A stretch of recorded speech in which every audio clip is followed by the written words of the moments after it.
नमस्कार, मैं हूं अनूप सक्सेना और आप देख रहे हैं साधना न्यूज। आज उत्तर प्रदेश की सियासी एजेंडे पर जातिगत समीकरण को लेकर जो राजनीतिक दलों का खेल चल रहा है उस पर चर्चा करने वाले हैं। आज हम उत्तर प्रदेश में जातिगत समीकरण के आसपास सियासी माहौल बनता बिगड़ता रहा है। अब 2022 के चुनाव की तैयारी में जुटे राजनीतिक दल अपने वोट बैंक को साधने के साथ साथ उन समुदायों पर भी पैनी नजर जमाए हुए हैं जो उन्हें सत्ता दिलाने में मील का पत्थर साबित हों। फिलहाल यूपी में सभी दल ब्राह्मण वोट पर नजर जमाए हुए हैं। कहा जा रहा है कि अब तक भारतीय जनता पार्टी का साथ देने वाले ब्राह्मण वोट उनसे नाराज हैं। ऐसे में उसका ध्रुवीकरण हो सकता है। संघ ने भी भारतीय जनता पार्टी के शीर्ष नेतृत्व को भी ऐसी आकांक्षाओं से सचेत करते हुए समय रहते हुए इस डैमेज को कंट्रोल करने का सुझाव भी दिया। जानकार मान रहे हैं कि योगी कैबिनेट के संभावित फेरबदल में शामिल होने वाले नए चेहरों में ब्राह्मण और ओबीसी ज्यादा हो सकते हैं। इधर समाजवादी पार्टी ने भी ब्राह्मणों को साधने की कोशिश शुरू कर दी है। समाजवादी पार्टी ने लखनऊ में जहां भगवान परशुराम की आदमकद प्रतिमा लगाने का ऐलान कर दिया है, तो वहीं बहुजन समाज पार्टी भी ब्राह्मण सम्मेलन कर अपने आप को उनका सच्चा हितैषी बताने की कोशिश कर रहे हैं। ऐसे में सवाल ये है कि 2022 के चुनाव में जातिगत समीकरण ही परिणाम दिलाएंगे। क्या यूपी के लिए अब विकास और कानून व्यवस्था जैसे मुद्दे गौण हो गए हैं? आज हम इसी पर चर्चा करने वाले हैं। हमारे साथ तीन विशेष मेहमान हैं। हमारे साथ लखनऊ से वरिष्ठ पत्रकार और राजनीतिक विश्लेषक सुशील दुबे साहब हैं। सर, आपका स्वागत है। मानस द्विवेदी जी हमारे से सीधे जुड़े हुए हैं, लखनऊ से भारतीय जनता पार्टी के नेता हैं, युवा नेता हैं। मानस जी, आपका स्वागत है। और आगरा से समाजवादी पार्टी के राहुल चतुर्वेदी जी जुड़े हुए हैं। राहुल जी, आपका स्वागत है। सबसे पहले सर मैं आपके पास आऊँगा, सुशील दुबे साहब आपके पास आऊँगा। सर, कुछ दिनों से उत्तर प्रदेश में अजीब तरह के प्रयोग हो रहे हैं। कोई आदम का प्रतिमा लगाने की बात कर रहा है, कोई ब्राह्मण सम्मेलन बुलाने की बात कर रहा है। तो सर, क्या इसी तरह से चुनाव जीते जाएंगे अब क्या?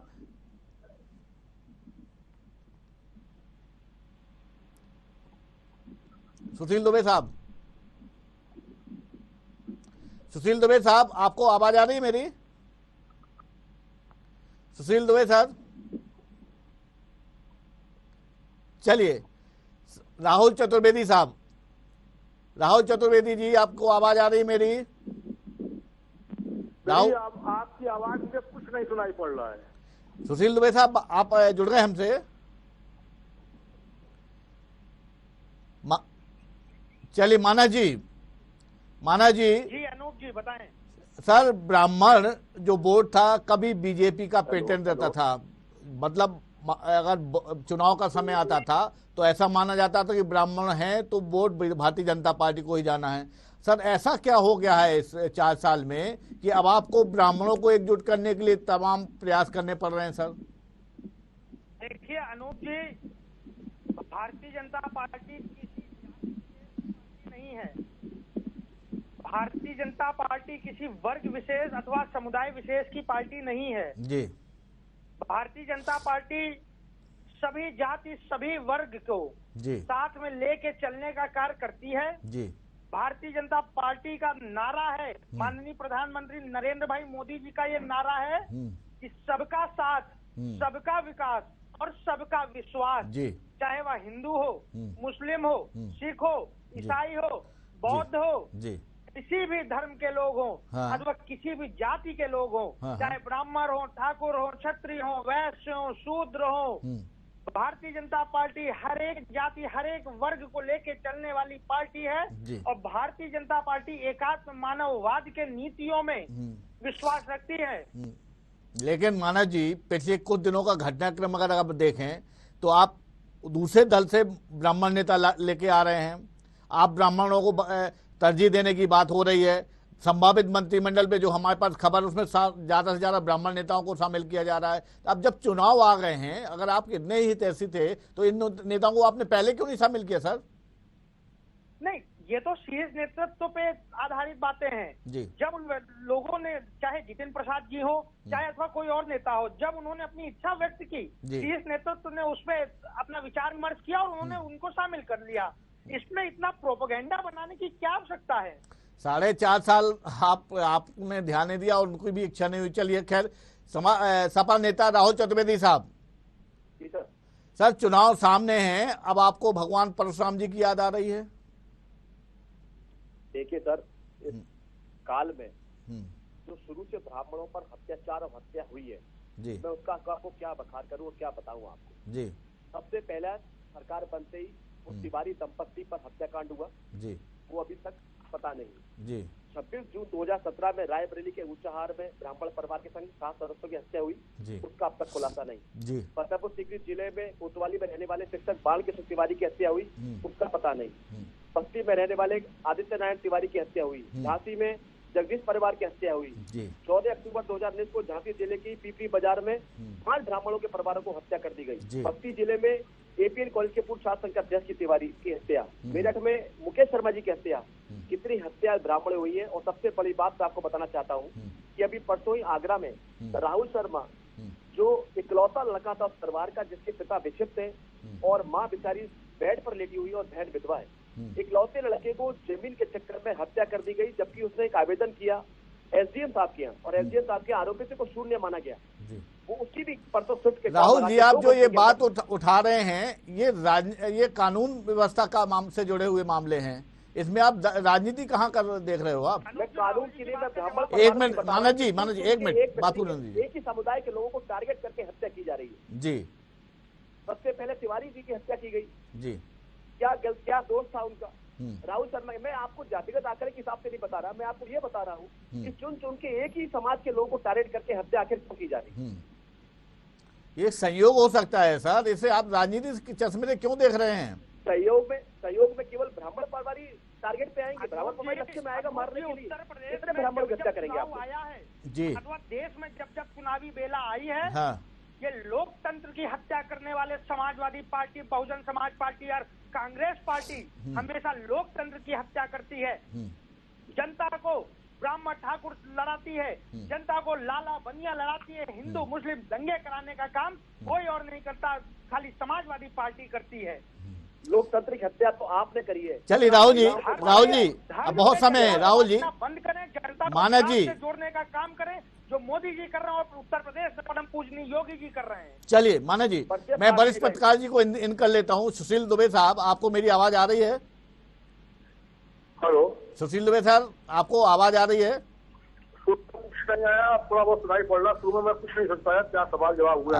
हाँ, आप बताइए। सबसे पहले मैंने आपके पास जाना चाहता था लेकिन संयोग दुर्भाग्यवश आपसे संपर्क नहीं हो सका। सर, मेरा सवाल ये है कि पिछले कुछ दिनों से उत्तर प्रदेश की राजनीति में अलग तरह के प्रयोग हो रहे हैं।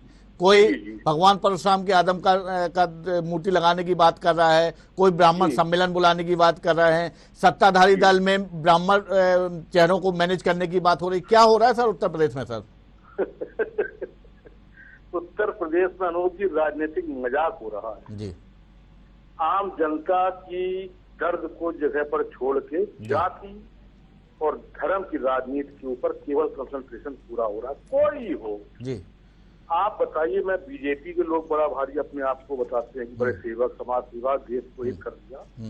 क्या ये बता पाएंगे कि 14 के अध्यक्ष उत्तर प्रदेश के बीजेपी के लक्ष्मीकांत वाजपेयी जी आज बनवास में क्यों हैं, जिनके समय पर 70+ सांसद की सीटें आई थी जब मोदी जी पहली बार पीएम बने? जी सर।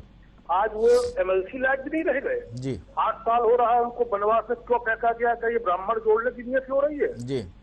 क्या बीजेपी के सज्जन ये बता पाएंगे कि जो अभी 6 लोग उत्तर प्रदेश से दिल्ली में शपथ लिए उसमें ब्राह्मण भी थे जी? उन्होंने कहा मैं अजय कुमार शपथ लेता हूँ, मैं अजय कुमार शपथ लेता हूँ। क्या वो अजय कुमार सिंह है? क्या अजय कुमार चौधरी है?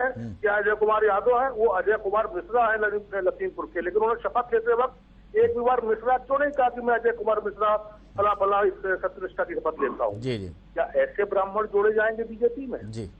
इसका दो का जवाब दे दें। आपके पास जी। सपा के जो मंगलिया संसद के राजकुमार है जी, वो ये बताएं कि जनरल मिश्रा जी मुलायम सिंह यादव के समय पर केवल जनरल मिश्रा जी एक बहुत बड़ा चेहरा थे समाजवाद और ब्राह्मण का।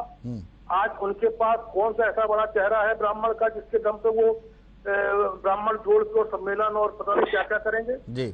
और बाकी बीएसपी की जो राजमाता है उनका तो एक अपना अलग है, ये तिलक राजू, वो तो सनातन है वो तो चलते ही रहेगा। भले ही उन्होंने सतीश मिश्रा जी के दम पर एक बार बहुमत से सरकार बना ली थी, तो कभी बैकवर्ड, कभी मुसलमान, कभी दलित, कभी ब्राह्मण, इस टाइप की राजनीति तो आज सदी में लोकतंत्र का मजाक बनाया जा रहा है। जी जी। अरे राजनीति करनी है, पार्टियों को विकास की राजनीति करिए, गरीबों की गुरबों की दुख दर्द की राजनीति करिए। तो गैस से लेकर पेट्रोल और डीजल से लोग ट्राई कर रहे हैं, कोरोना में जो लोग सड़क पे समाज में सड़क पे आ गए, फुटपाथ पे आ गए, उनकी राजनीति करके वोट तो नहीं लेते हैं। बिल्कुल निश्चित तौर पर मानस जी, ये जो समस्याएं हैं, महंगाई जो चरम पे है, उस पे आपका ध्यान ब्राह्मण नहीं, और ये ब्राह्मण का जो नारा चला है वो अनोखी है। ये जब से विकास दुबे का मर्डर हुआ है जी, काउंटर हुआ है, वो तब से ये एकदम से चला है। खुशी दुबे 1 साल से बिना आरोप पत्र के जेल में है। क्यों जेल में है? तीनों में से कोई बता दे, मायावती जी बता दे, अखिलेश यादव जी बता दे और आज के योगी जी बता दें कि क्यों जेल में है। आपको और आप उठा रही है, हम लोगों ने उठाया, लेकिन ये जो कांग्रेस तो खैर जिसने सबसे ज्यादा ब्राह्मण मुख्यमंत्री दिए, आज वो कहीं पर टिकती नहीं है, वो अपना ब्राह्मण, वो अपना ब्लॉक रोक तो नहीं कर। चलिए सर, तो ये ब्राह्मण की राजनीति क्यों की जाती है, मुसलमान की राजनीति क्यों की जाती है, बैकवर्ड की राजनीति क्यों की जाती है? विकास की राजनीति देश अब कब करेगा? 21वीं सदी चल रही है। मानस जी जवाब दीजिए, मानस जी जवाब दीजिए। आदरणीय सुशील जी बहुत वरिष्ठ पत्रकार हैं, मैं इनका बहुत सम्मान करता हूँ, बड़े विनम्र भाव से इनकी बात का जवाब दे देता हूं जी। पहली बात आदरणीय लक्ष्मीकांत वाजपेयी जी की इन्होंने उठाई जी। भारतीय जनता पार्टी के बहुत वरिष्ठतम नेताओं में से लक्ष्मीकांत वाजपेयी जी आते हैं जी। 2014 के लोकसभा चुनाव में जी उन्हीं के करिश्माई नेतृत्व ने भारतीय जनता पार्टी उत्तर प्रदेश में 70+2 सीटें जीतने का काम की। उसके बाद वह चुनाव भी लड़े और निरंतर भारतीय जनता पार्टी के रीति नीति को जनता तक पहुंचाने तक का कार्य करते हैं। आपने घर बैठा दिया उन्हें, आपने घर बैठा दिया उन्हें। अनूप जी सुन लीजिए। जी जी। आप वर्कर अध्यक्ष को आपने वर्कर बना दिया, आपने अध्यक्ष को जो है डोर टू डोर वर्कर बना दिया आपने। सुशील जी आप इतने वरिष्ठ पत्रकार हैं, मुझको आपको बताने अरे मित्र हमारे उनसे जूनियर लोग राज्यसभा चले गए, उनसे जूनियर लोग एमएलसी हो गए, उनसे जूनियर लोग मंत्री हो गए। क्या लक्ष्मीकांत वाजपेयी जिन्होंने मोदी को पीएम बनाया उत्तर प्रदेश से, वो किस मतलब की भी नहीं रहेगा? चले सर सुन लीजिए, मानस जी सुन लीजिए। आप बहुत वरिष्ठ जी। मानस जी बोलिए, मानस जी बोलिए, अपनी बात करिए, क्या सीखेंगे आप अपनी बात करिए। अजय कुमार मिश्रा जी ने मिश्रा क्यों नहीं कहा? अजय कुमार क्यों? चलिए सुशील सर बात करने दीजिए, जवाब दीजिए। जी। शपथ जब ग्रहण करता है पद और गोपनीयता की कोई भी व्यक्ति, तो वह वो नाम अपना उच्चारण में लेता है जो नाम उनकी आईडी में, जो नाम ऑथेंटिकेटेड हो। तो अजय जी ने अपना नाम शुरुआत से अगर अजय कुमार लिखवाया हो, अशोक वाजपेयी जी को बना देते, लगता तो वाजपेयी ब्राह्मण बने हुए हैं। नहीं, ये कहीं छुपा है क्या कि अजय मिश्रा जी ब्राह्मण नहीं है? और हम लोग ने तो कभी ब्राह्मण ठाकुरों की राजनीति नहीं की। चलिए आप लक्ष्मीकांत जी की बात करते उसे पूरी करिए सर, आपने वो बात छोड़ दी है। मैं लक्ष्मीकांत जी की बात वही मैं कह रहा हूँ, पार्टी के बहुत वरिष्ठतम नेता हैं। हाँ। आज पूरा कार्यकर्ता, उत्तर प्रदेश का शीर्ष नेतृत्व व केंद्रीय नेतृत्व लक्ष्मीकांत जी का सम्मान करता है। जब जब जरूरत पड़ती है उनसे मार्गदर्शन लेता है। और मार्गदर्शन मंडल में शामिल कर दिया आपने। राहुल जी, आपने वरिष्ठ पत्रकार साहब को सुना, सुशील दुबे था, उनका ये कहना था आप एक भी कोई मानस जी, मैं जो राहुल जी आ रहा हूँ, राहुल जी, श्री सुशील दुबे साहब का ये कहना है कि आप एक चेहरा तो बता दीजिए ब्राह्मण नेताओं का आपके दल में, और आप उनके जो भगवान परशुराम जी की बात कर रहे हैं। मैं बहुत सम्मान से, अदब से वरिष्ठ पत्रकार महोदय की बात से सहमत हूँ जी। हकीकत में जातिगत आंकड़ों को हटाकर हम लोगों को चिकित्सा और चिकित्सा पर चर्चा करनी चाहिए जी। अभी देखिए पूर्व में प्रसव और द्वितीय लहर कोरोना की बीती, किस तरह लोगों ने अपने घर में जीविका कमाने वाले लोगों को हुआ है। ना तो ऑक्सीजन की व्यवस्था, ना रेमडेसिविर इंजेक्शन की व्यवस्था, ना बेड की व्यवस्था, ना वेंटिलेटर की व्यवस्था। आपकी आवाज बहुत कम आ रही है राहुल जी। लाशें भाई गई, हमारे पास उपलब्ध नहीं थी।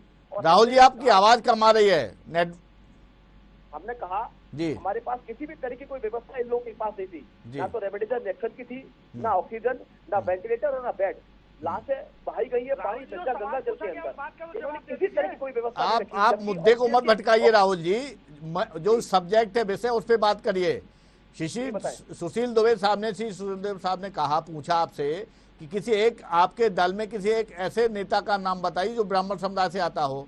देखिए, इससे पहले ये भी कहा दुबे जी ने कि मैं तो बहुत बड़ा पक्ष से कहना चाहता हूँ कि परशुराम जयंती पर अवकाश घोषित करने वाले माननीय मुलायम सिंह यादव जी परशुराम जयंती पर अवकाश घोषित किया जी। और ये बात बिल्कुल सहमत हूँ पत्रकार महोदय से कि हम लोग जातिगत की राजनीति नहीं करते, चर्चा करते हैं चिकित्सा, शिक्षा, बेरोजगारी पर चर्चा करनी चाहिए। ये विकास का मुद्दा पता है ना, बीजेपी के लोग एक विकास किया, हाँ हमारे नेता का हम बड़े पक्ष से कह सकते हैं, तो एक दामन पे दागो तो बताइए।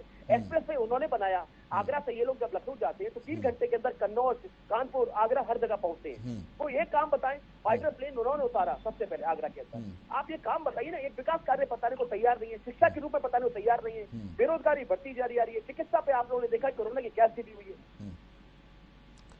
चलिए, लेकिन सर जिस तरह से आप चुनाव के एन वक्त पहले भगवान परशुराम की मूर्ति लगवाने की बात कर रहे हैं, तो ये अभी चुनाव को पहले क्यों नहीं याद आया आपको सर? बहुत पहले से तैयारी चल रही है, 5-6 साल पहले जगह ले ली गई थी ट्रस्ट के द्वारा, वो बहुत पहले तैयारी चल रही है। तो शुरू में लग जाते सर, अभी अब चुनाव आ गए, 7 महीने रहे हैं सर। नहीं, मीडिया ने उसको अब हाईलाइट किया है, हम लोग बहुत शुरू से तैयारी कर रहे थे पार्टी की तरफ से। भगवान परशुराम जी की तैयारी मूर्ति लगाने की अखिलेश जी ने बहुत पहले से किया रखा और बहुत जगह लगवाई भी उन्होंने। चलिए सर, सरकार में लगाई। सुशील सर, महिमा मंडन अखिलेश जी की करना बंद कर दीजिए।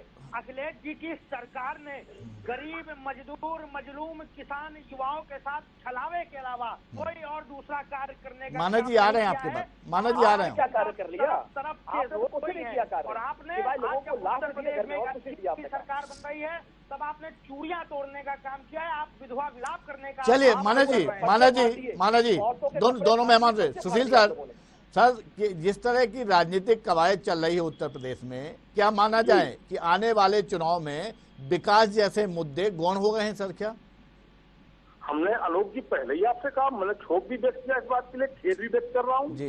21वीं सदी में आज की तारीख में हम लौट घूम के वही राजभर, वही ब्राह्मण, वही मुसलमान, वही यादव, वही ठाकुर, वही मतलब हम निषाद, वही निषाद, हम इससे ऊपर उठी, हम आज भी जात के सम्मेलन कर रहे हैं जी।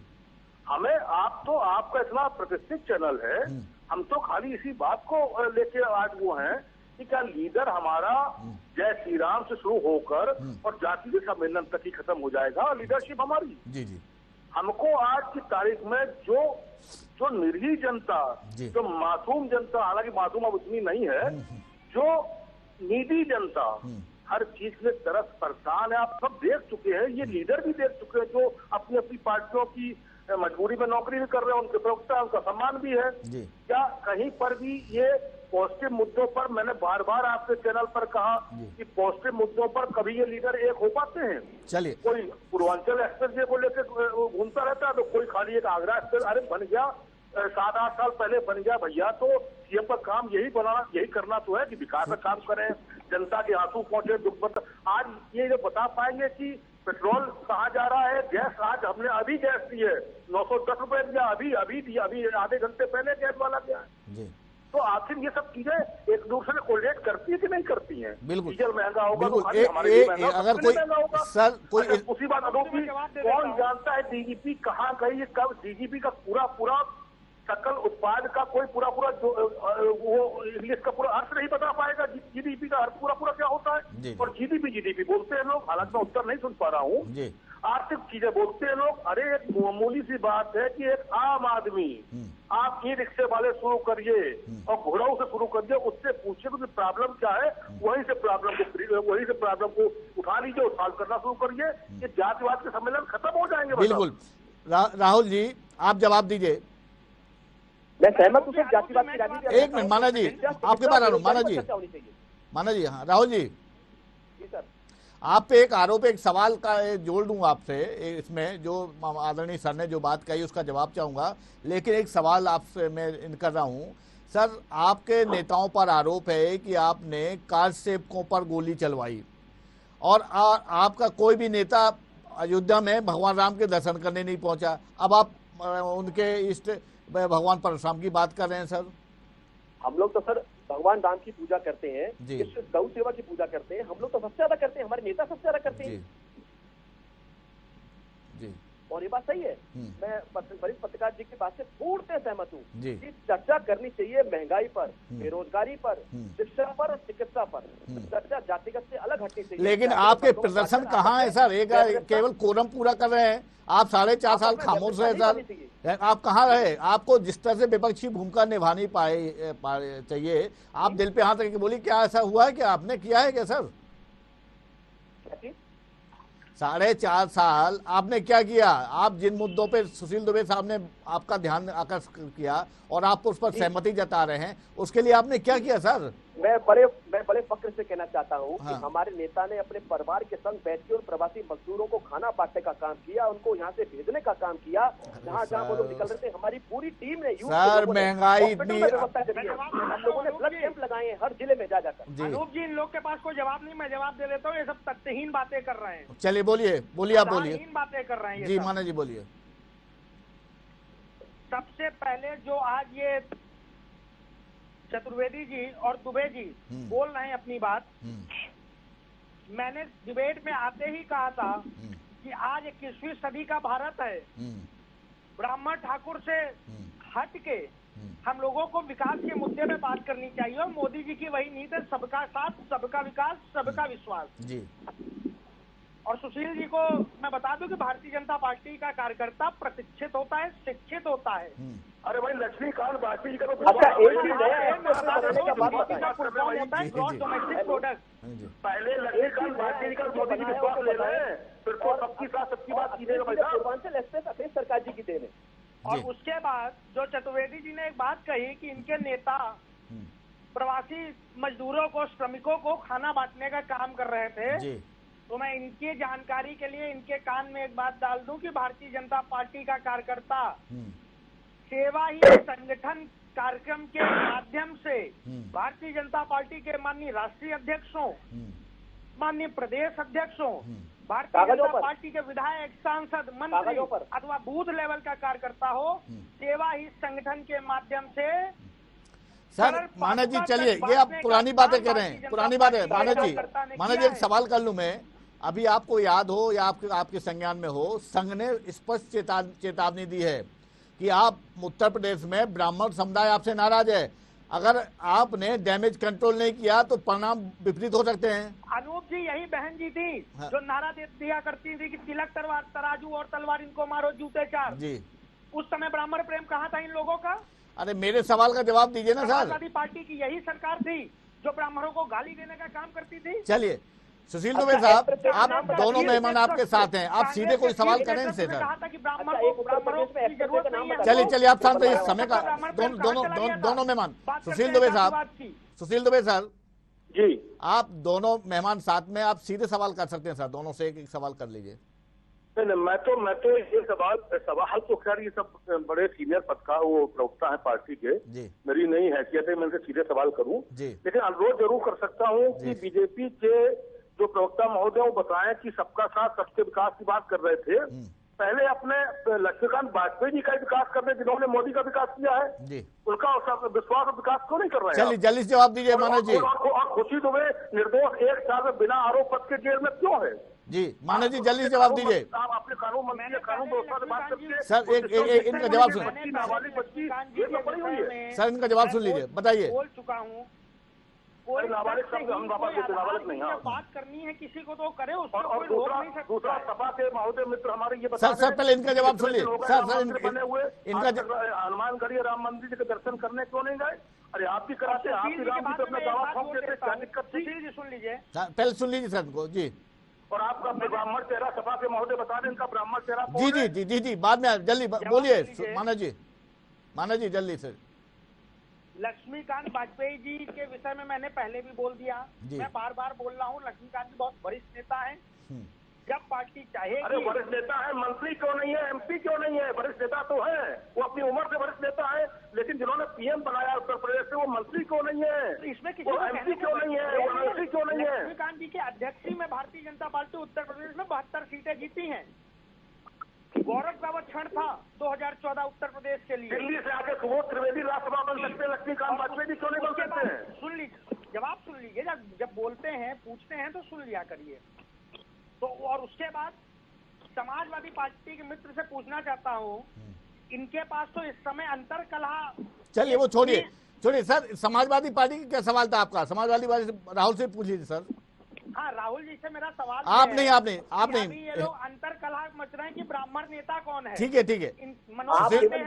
सुशील दुबे साहब आप पूछ लीजिए इनसे राहुल चतुर्वेदी का सवाल चल रही है कहाँ जातियों। अरे भाई राहुल जी से सवाल ये है कि इनसे कहिए कि इनसे जो पूर्व मुख्यमंत्री हैं उधार के, ये काहे लिए राम जी का पे अपना हक जमाने अयोध्या नहीं जाते? अभी तुरंत अयोध्या जाके उस पर भी अपना हक जमाए। क्या बीजेपी का ही हक राम जन्मभूमि राम मंदिर पे?